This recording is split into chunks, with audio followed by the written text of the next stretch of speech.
And she says, what are the conditions under which a wife can ask for a divorce according to Sharia? So marriage is a sacred bond between a man and a woman. It's not between a man and a man. And definitely it's not between a woman and a woman. This is a natural thing. It's a religious thing in all religions, that it's between a man and a woman. And this bond is tied with the name of Allah and according to the Sharia. And therefore, to dissolve it, that would be a heinous crime unless there's just a legitimate reason and justification for that. And this is why when Harut and Marut, the angels, were sent to test the people, and they told them, do not learn from us, because if you learn from us, we teach you black magic, and that would take you out of the fold of Islam. We are a test from Allah. Don't learn from us. The devils learn from them, as mentioned in verse 102, chapter 2, Surah Al-Baqarah. They learn from them what they separate between a man and his woman. And this shows you how bad black magic is, to the extent that Allah mentioned one of the negative consequences of it is that it separates between a man and his wife. Therefore, the Prophet said, alayhi salatu wasalam, any woman who asks for divorce without a legitimate reason would not enter paradise. And that is a serious threat. So a woman cannot just, simply because she's on her menses or she doesn't feel good, and she says, I don't want you, طلقني, divorce me. This is not valid. And this is a heinous major sin, unless there are justifications, legitimate reasons in Islam. What are they?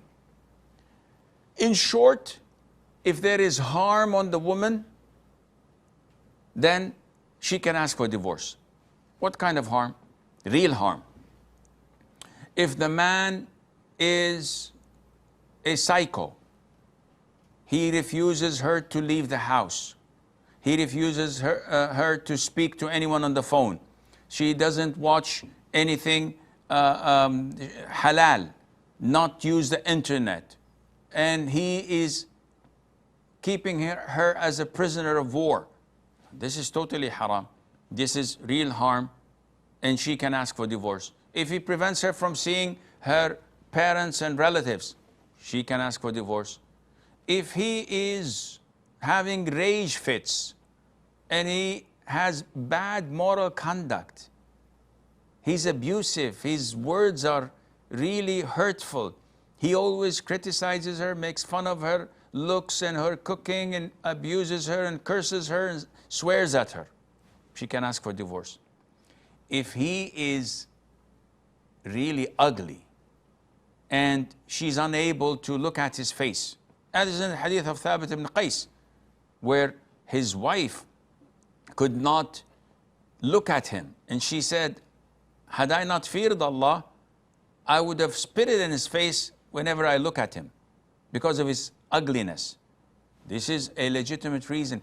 If she feels from herself that she's unable to give him his rights, whether in intimacy or obedience, and that would make her a renegade and would take her out of the fold of being a loyal, obedient, submissive wife, that is a major sin. So in order to avoid such sin, she goes for divorce. This is permissible. If he's impotent or is unable to fulfill and satisfy her in terms of intimacy, if he does not provide for her financially, and he is using her as a sugar daddy, and she is the one who works and provides for the house, very legitimate reasons for divorce and so on. But if she asks for divorce for no reason, I don't like him, he doesn't take me to Côte d'Azur every year, he doesn't change the furniture every 6 months. I just have doubts that he has a haram relationship. No proof, but it's just my gut feeling. No, this is totally prohibited, and so on.